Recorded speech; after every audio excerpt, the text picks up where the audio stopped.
So a lot of people assume they wouldn't qualify for PIP or personal independence payment because they're still working or still managing.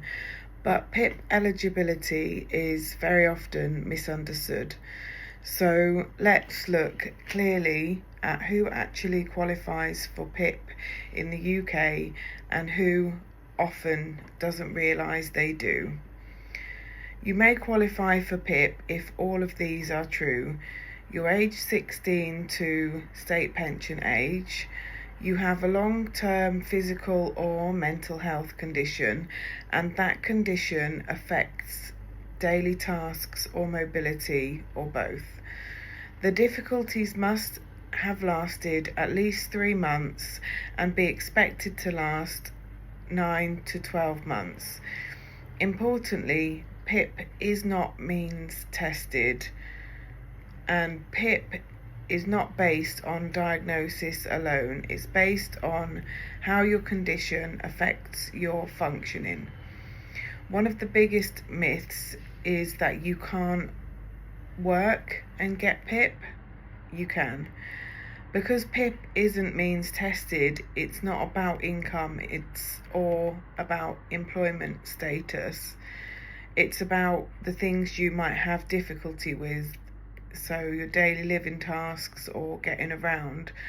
So many people qualify while still being employed, especially when work itself is becoming harder. PIP looks at whether you have difficulty with specific activities like washing, dressing, preparing food, managing medication, communicating, planning journeys, walking distances. You don't have to be unable. Difficulty includes pain, fatigue, breathlessness, cognitive strain, anxiety risk, slow completion. So people often underestimate eligibility because they're still coping even under the strain. PIP uses a point system.